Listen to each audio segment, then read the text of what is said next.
안녕하십니까. 신인균의 국방TV 시큐리티 뉴스입니다. 오늘 북한이 또 미사일 쏘았습니다. 지금 어떤 발사체인지 아직 정확하게 나오진 않았지만 어쨌든 탄도 비행을 하는 미사일 발사체였습니다.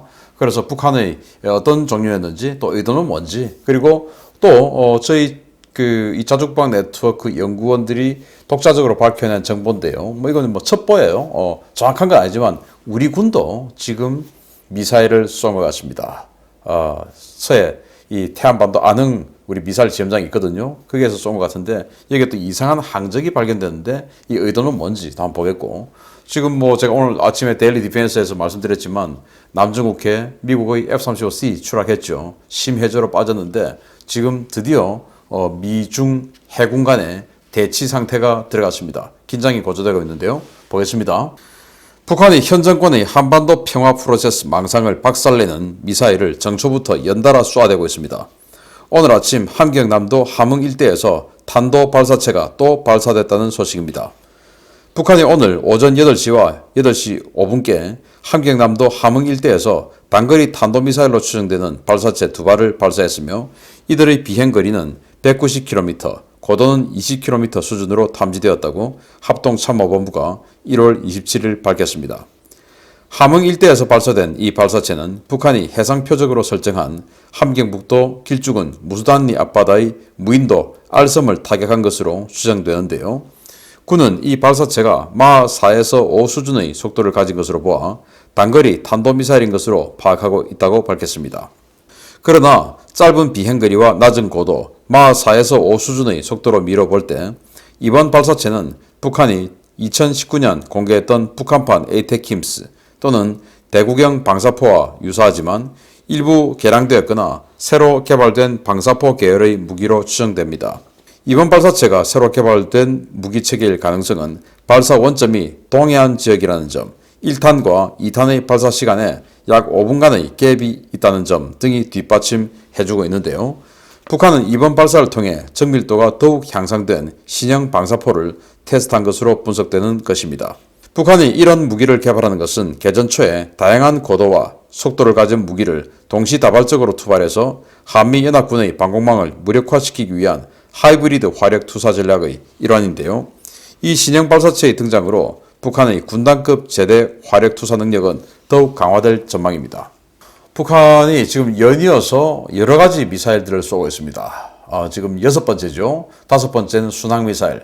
그런데 그 순항미사일이 가타부타 어떻게 됐다라고 지금 북한은 발표하지 않고 있는 것으로 봐서 그 순항미사일에 대해서는 실패를 한 것 같습니다.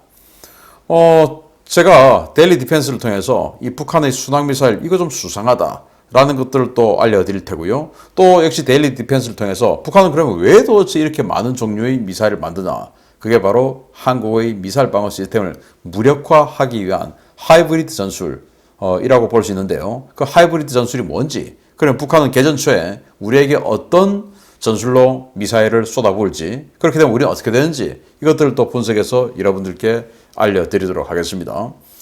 그런데 이제 오늘 쏜 이 발사체는 함흥에서 쐈죠.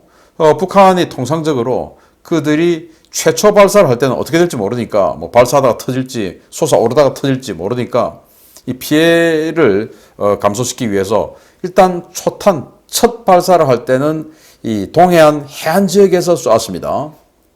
그리고 그게 이제 안정화됐다, 이제 신뢰성 있다라고 판단되면 사거리를 충분히 확보하기 위해서 서해 쪽, 즉 황해도 지역이나 평안도 쪽 이 서쪽 지역에서 쏘아서 북한 영토를 관통해서 가로질러서 이제 동해 쪽에 착탄시키는 이런 패턴을 보여왔는데, 이번에 역시 이렇게 함흥에서 동해안 지역에서 쏜 것으로 봐서 이번 미사일 발사는 새로 개발된 무기 체계일 가능성이 높다. 새로 개발되지 않았다 하더라도 대폭 개량된 어쨌든 거의 새로 쏘는 거나 마찬가지인 이런 발사체일 가능성이 높다라고 판단을 할 수 있는 근거가 되고요. 그리고 190km 날아갔는데 이게 미사일로서는 턱없이 짧죠. 그래서 이건 그럼 뭘까? 그래서 대구경 조종 방사포 또는 초대형 방사포 이런 것들로 봐야 되는데, 이 대구경 조종 방사포를 원래 그전에는 200 몇십 킬로 또 300km 이렇게 날렸는데 이번엔 사거리가 대폭 줄었던 것은 한 30km 고도로 날아가지 않고 이번에는 고도를 더 낮추어서 20km 고도로 날아가게끔 세팅을 했는데 이게 이제 공기 밀도가 더 높아지니까 저항이 더 크죠. 그러면 당연히 사거리가 줄어들게 될 겁니다. 뭐 그런 어떤 상황. 그리고 또 이번이 뭔가 새로운 무기체계일 가능성이 높다라고 보는 게 1탄과 2탄의 간격이 5분이었어요. 근데 지금 마하4에서 190km 날아갔다고 했으니까 그 5분의 간격이 뜻하는 바는 뭐냐? 일단 초탄을 쏘아서 알섬에 맞는 것을 충분히 확인할 수 있는 시간 확보. 그리고 또 이게 지금 뭐 안정화됐다 안 됐다 알 수가 없으니까 방사포라고 하는 것은 순식간에 그냥 쑥쑥쑥쑥 쏴야 되는데 쑥쑥쑥쑥 쏘면은 이게 안정화가 안 되었을 경우에 이 앞서서 초탄이 날아가면서 기류를 완전히 흐트러 놓죠. 그렇게 해서 2탄은 제대로 세팅된 각도나 속도로 날아간다는 보장이 없어요. 왜? 기류를 완전히 흐트러 놓으니까. 그래서 그 기류가 안정화되고 난 뒤에 그 충분한 시간을 가지고 이제 2탄을 쏘았던 그런 패턴으로 볼 수 있다라는 것이고, 아무튼 북한이 계속 새해 들어서 이렇게 긴장을 고조시키고 있는데 정말 나 좀 제발 좀 때려줘. 나 좀 제발 좀 잡아가. 라고 호소하고 있는 것 같습니다. 당선 호소인이 아니라 때림 호소인, 구타 호소인이 아닌가. 그래서 북한 군부가 김정은 좀 제발 좀 잡아가 주세요. 라고 미국에게 계속 어필하고 있는 것은 아닌가라고 생각이 되는데, 자, 이 상황에서 우리 대한민국도 뭔가 쏜 것 같습니다. 아직 발표 안 나왔죠. 보겠습니다. 이런 가운데 우리 군도 북한이 미사일을 발사한 같은 시간대에 서해상으로 미사일을 발사한 것 같습니다. 현재 개발 완료 단계에 와 있는 초음속 대한미사일 등으로 보이는 신형 발사체가 1월 27일 서해상으로 발사된 정황이 있습니다. 북한이 동해상으로 방사포 추정 발사체를 발사한 날과 같은 날인 1월 27일 우리 군도 국방과학연구소 실험장이 있는 태안반도에서 경렬 비열도 방향으로 약 200km 사거리의 신형 미사일을 발사 실험한 정황이 포착되었습니다. 군 당국은 1월 27일 03시 30분부터 1월 28일 08시까지 서해 경렬 비열도 인근 해상에 항행 금지 구역을 선포했는데요. 이에 따라 해당 해역에서는 일반 선박의 항해와 항공기의 비행이 금지되었습니다. 이 항행 금지 구역은 태안반도 해안에서 직선거리로 약 200km가량 이어졌는데요. 이 때문에 해당 해역에서 단거리 탄도미사일 또는 초음속 대함미사일의 시험 발사가 진행된 것으로 추정되고 있습니다. 주목할 만한 것은 항행금지구역이 선포된 공역에서 미상 항공기의 움직임인데요. 김해공항에서 이륙한 국제 민간 항공기구 코드 71F888, 콜사인 UN32, 한국공군 KC-330 공중급유기 추정기체가 항행금지구역 적용 시간대에 미사일 발사 공역 일대를 선회 비행해서 비행 목적에 의문이 쏠리고 있습니다. 이는 신형 미사일 발사를 군 수뇌부가 공중급유기를 타고 참관했을 가능성으로 해석될 수 있는데요. 이번에 발사한 신형 미사일이 무엇인지 정말 궁금해집니다. 작년에도 우리가 SLBM 쏘는 날 북한도 쏘았죠. 아마 우리가 항행금지구역 선포하고 그래서 미사일 발사하고 하는 그런 스케줄들 북한이 다 알고 있을 겁니다. 그래서 니들 미사일 쏘지 우리도 쏠 거야. 그러면 니들이 쐈으니까 우리는 제재 안 쳐맞아. 뭐 이런 거 아닌가라고 생각이 되는데요. 자, 지금 보도 군에서 발표한 것도 없습니다. 그냥 항행금지구역 선포한 거 하고 여러 가지 정황을 가지고 제가 지금 추측하는 겁니다. 저희 연구소에서. 일단 항행금지구역이 태안반도에서 이렇게 남서쪽으로 쭉 밑으로 한 200km가량 설정되어 있습니다. 이 말은 뭔가 아주 길게 미사일을 또는 발사체를 쏜다는 말이 되지 않겠습니까?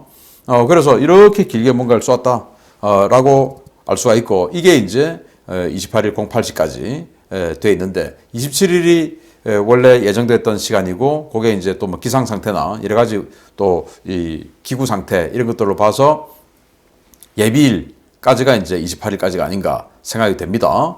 그렇게 해서 이거 보면 여기 태안반도 안흥 시험장이 있는데 여기에서 미사일 한 방 쏘겠구나 라는 거를 생긴 것만 딱 봐도 알 수가 있습니다. 자, 그런데 김해 공항에서 이런 비행기가 출발을 해가지고 UN32 그렇게 해서 이렇게 날아가가지고 이 지역에서 항행금지구역 선포되어 있는데, 분명히 항행금지구역은 항해도 하지 말고 또 비행도 하지 마라 그 말 아닙니까? 그런데 지금 보시다시피 이 지역에 아무런 비행기, 민간 항공기 아무것도 없어요. 왜? 항행금지구역 선포됐으니까. 그런데 여기에 지금 계속 꼬불꼬불 이렇게 비행기가 지금 날아다녔다라는 걸 알 수가 있는데, 그럼 왜 이렇게?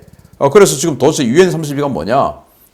또 우리 연구소에서 분석을 해보니까 이 기체 시리얼 이 등록 번호가 이거는 A330 MRTT 한국공군의 공중급유기다라는 것을 우리가 확인할 수 있었고, 그러면은 공중급유기가 왜 이렇게 여기서 계속 선외 비행을 하지?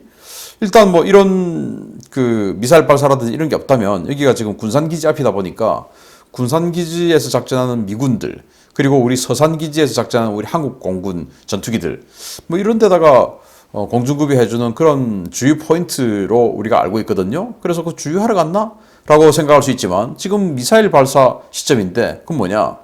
그래서 여러 가지, 저는 두 가지로 분석을 해봤는데, 첫째, 군 수뇌부가 초음속 대한미사일이라 하더라도 마 2 정도, 마 2.5 정도 이렇게 되니까 천음속에 가까운 이런 공중급유기를 타고 빠른 속도로 비행하면서 이제 날아가는 이 미사일을 한번 관람하고 타겟에 명중하는 것을 직접 이제 바라보는 이런 비행은 아닐까라고 생각이 되고, 여기에 또 취재진을 대거 또 태워가지고 또 한번 안 보는 역시 문정권이야 라는 쇼 한번 하려고 취재진 대거 태우고 지금 쇼하는 중인 건 아닐까라는 생각이 첫 번째.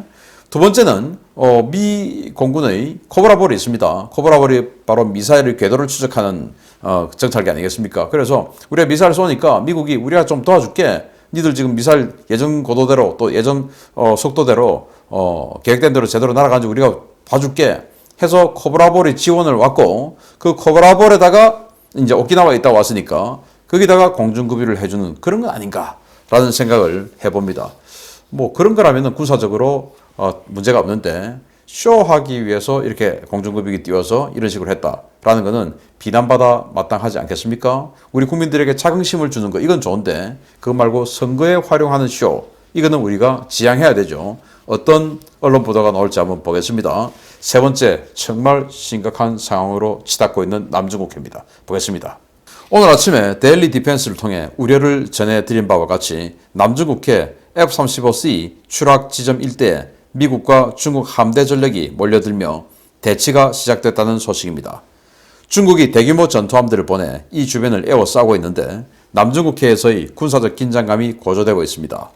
지난 1월 25일 남중국해 필리핀 인근 공해상에 착함 도중 추락한 미 해군 F-35C 전투기가 3,000m 이상의 심해저에 떨어진 것으로 알려진 가운데 이 기체를 놓고 미국과 중국 사이에 군사적 긴장감이 고조되고 있습니다. 미국은 남서 방향으로 항진하던 에이브람 링컨 항공모함 전단을 긴급 선회시켜 사고 해역으로 급파했고, 칼빈슨 항모전단은 사고 해역에 그대로 머무르며 육상 발진 초계기들의 지원하에 대잠 초계를 강화하고 있는데요. 중국은 이 해역에 영해 9단선 내의 자국 영해로 주장하며 사고 해역 주변에 전투함들을 보내기 시작했습니다.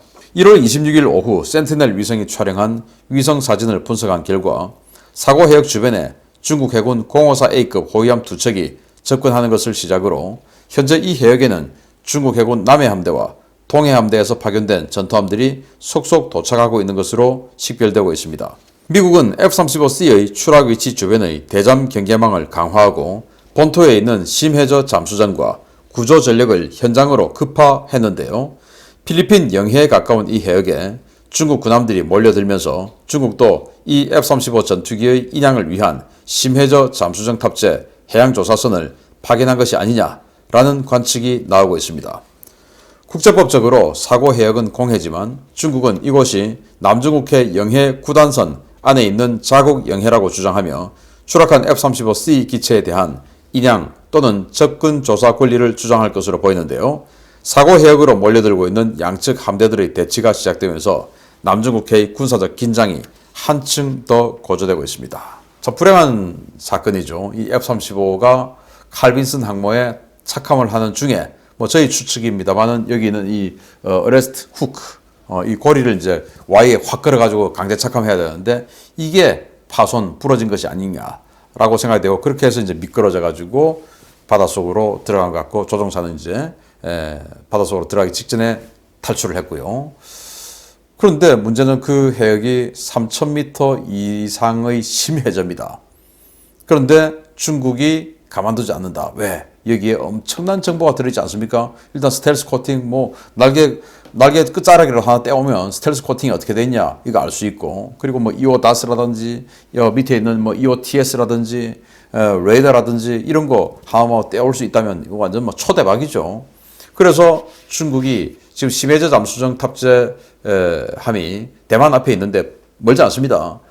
그렇게 해서 그 심해저 잠수정 탑재 구조함이 작전할 수 있도록 지금 054A급 전투함들이 신속하게 현장으로 들어왔고, 그리고 남해함대와 동해함대에서 다른 추가 증원 군함들도 가고 있는 것이다.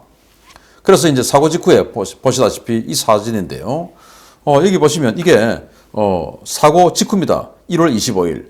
그래서 여기 빨간색으로 점이 두 개가 보이는데 이게 중국의 054A급 호위함들입니다. 4,500톤이죠. 이게 지금 두 척이 무슨 뭐 1위대가 오듯이 이렇게 쓱 모여들고 있습니다. 자, 여기에 니미츠 클래스 항모가 하나 있죠. 이게 바로 칼빈슨 항모입니다. 그래서 니미츠를 호위하는 알레이버크 이지스함, 그리고 타이콘 데로가급 순양함 이렇게 있죠. 그리고 또 여기 니미츠 클래스 또 있는데 이건 이제 에이브람 링컨 항모입니다. 그리고 이 에이브람 링컨을 호위하는 알레이버크 이지스함, 그리고 타이콘 데로가 순양함, 여기 뭐 뭔지 모르겠다라고 되어 있는데 이것도 아마 알레이버크급 이지스 함으로 보입니다. 뭐 이렇게 해서 미국의 항모전단 2개가 지금 에워싸고 있고, 여기에 지금 중국의 1위대들이 지금 이렇게 모여들고 있는데, 첫날만 해도 이 정도니까 지금 이제 벌써 며칠 지났지 않습니까? 이러면은 아마 남해함대 총출동해서 야, 지금 저 미국의 2개 항모전단보다 더 많은 군함 보내. 부족해? 그럼 상하이에 있는 동해함대까지 다 총출동해. 이렇게 해서 지금 이 지역에 심해저 잠수정을 누가 먼저 투입해서 심해저 잠수정에서 로봇팔이 나와서 누가 얼마나 떼가느냐, 여기에 대해서 지금 신경전을 벌이는 것은 아닌가. 그러면 이제 미국은 야, 지금 이들 뭐 하는 거야? 우리 지금 사고 난 거 수습하고 있는데, 아니 여기는 남해 구단선 우리 영해다 해 하고 지금 중국이 우기고 있는 바로 그 자리 아니겠습니까? 그걸 지금 미국이 항해의 자유 무슨 소리야 하면서 지금 항해의 자유 작전을 하고 있는데, 여기 보시다시피 환초가 보입니다. 이런 데다가 중국이 비행장 다 설치했죠. 지금 여기 비행장 설치한 곳입니다. 뭐 이런 식으로 해놨으니까 이걸 이제 미국이 무력화시키고 있는 작업을 하는 도중에 F-35가 추락을 했고, 중국은 그것을 미국에게 아주 비아냥거렸죠. 근육 자랑하다가 근육 찢어졌다, 이렇게 비아냥거리고 있는데 참 입이 10개라도 할 말은 없습니다. 아무튼 어쨌든 미국 함대가 과연 이 F-35를 건지러 오는, 본토에서 오는, 야 이거 아무리 봐도 뭐 20일 이상 걸리지 않겠습니까? 그거 오는데 그 심해저 잠수정 탑재 구조함들이 올 때까지 이 F-35를 지켜낼 수 있을지, 아니면은 중국은 이런 경계망을 뚫고, 뭐 그렇다고 서로 간에 뭐 미사일이나 포를 주고받지는 않겠죠.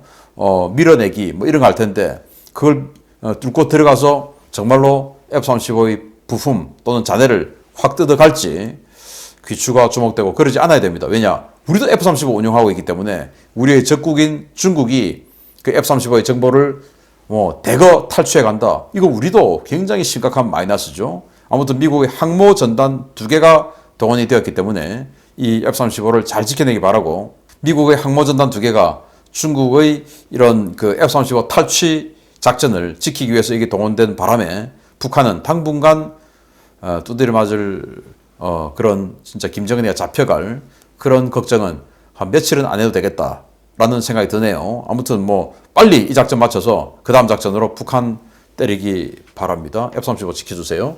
마치겠습니다. 감사합니다.